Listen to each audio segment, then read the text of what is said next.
It's unbelievable how little genuine encouragement many people need and how they had none. Like maybe if you got a hold of them when they were young, you could teach them the value of expressing themselves and competing or doing something where you get like positive feedback from your effort. And I think that some people, they don't ever get that.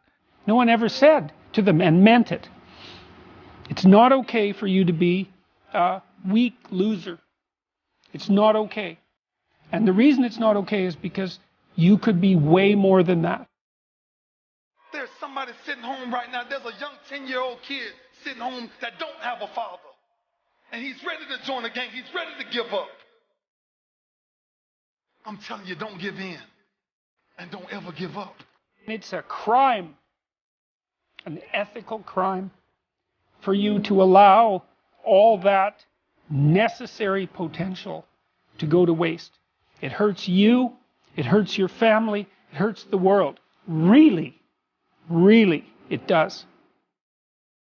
And so when someone gets that from someone like you, when they get that fuel, that intangible fuel that you get when you get inspired by somebody, it's so emotional because it really is like you gave them a gift.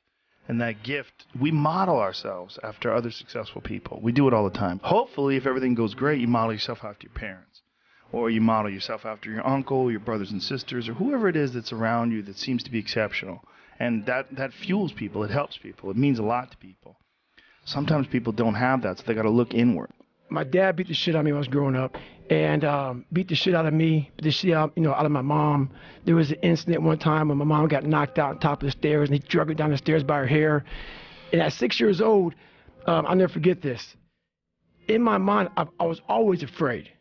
My whole life I was afraid, but I had this voice, this conscience, that would always be battling me, saying, hey, you got to get up and do something. I didn't want to do shit. I was just afraid. And I have a big time learning disability because my dad didn't believe in us going to school. So when I went to school, I was all kind of, my learning disability, I had social anxiety. I was just a jacked up kid from living in this tortured home.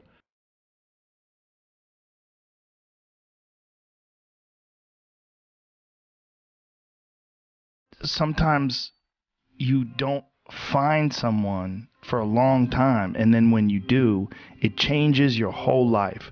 You find someone, maybe it's just a YouTube video, and it's you saying it's still your motherfucking set, and it's you just pushing people and telling people to go get after it. And what changed, I came home and watched this Discovery Channel show, Class 224.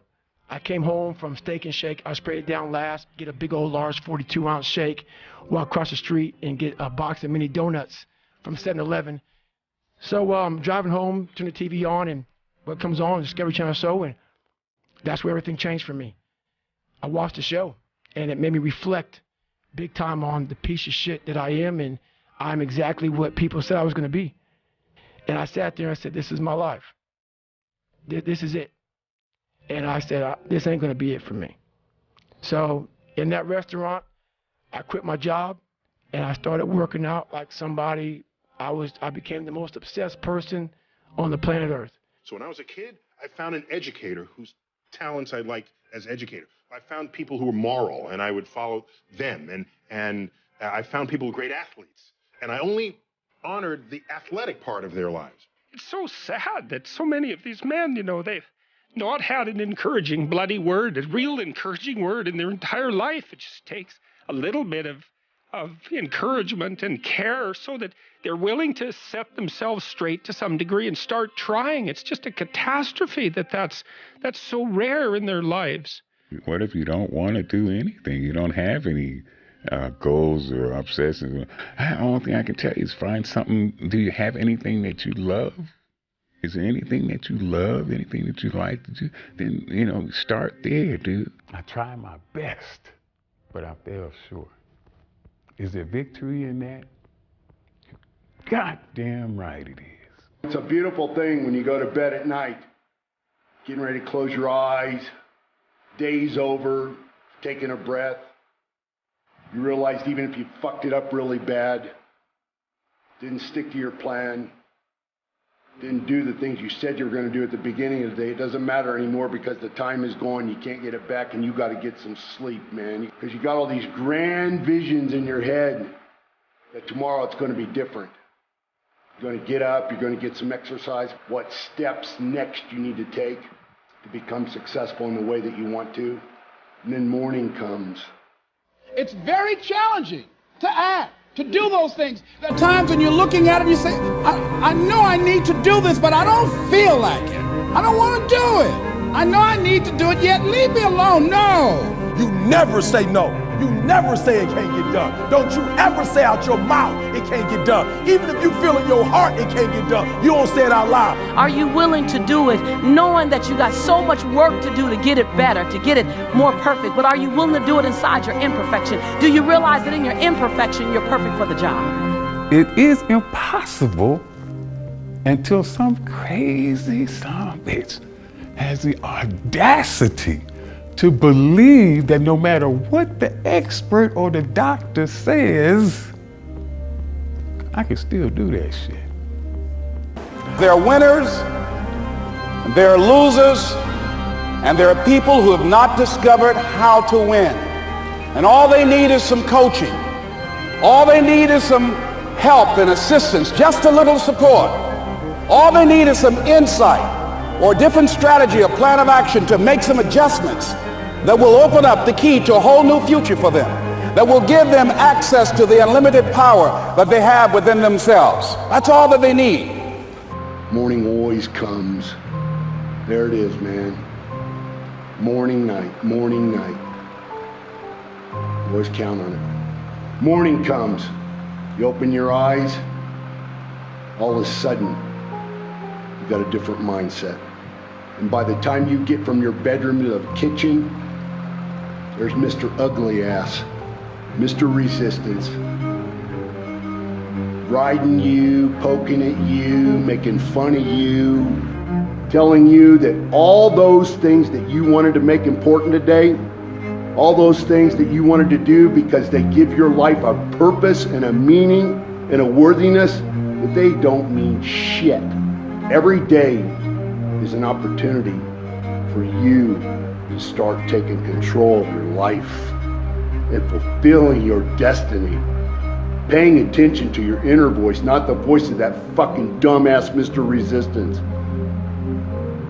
You think that successful people have some lucky charm. Well, let me tell you something. I woke up this morning and I couldn't find my fucking lucky charm. I and other successful people wake up every day doing the same thing, fighting back against the distractions, the fears, the doubts. And we learn over time, we build into a habit to spend more time having control instead of more time being out of control. It does matter. It mattered last night when you laid down and you put your head on a pillow. You were going to get up this morning and you were going to make it matter. Everything you did today, were going to do today, was going to have a purpose behind it. It was going to matter. Don't fail yourself. So what I want you to do is think about something you want for you, that's real for you, that's important for you, that will give your life some special meaning and power. And I don't even want you to say, I can do that. I don't want you to assume that. When you got an idea, you want to move on. You might not have the money, you might not have the education, you might not have the support or the resources you need. What is that something that can keep us going, that will enable us to act on our dream? What's one of those keys? Say, it's possible. That's all I want you to do when you look at your dream. Just say to yourself every day, it's possible. Just say that every day to yourself, it's possible. It begins to change your belief system. See, the way in which we operate, ladies and gentlemen, it's a manifestation of what we believe, what's possible for us.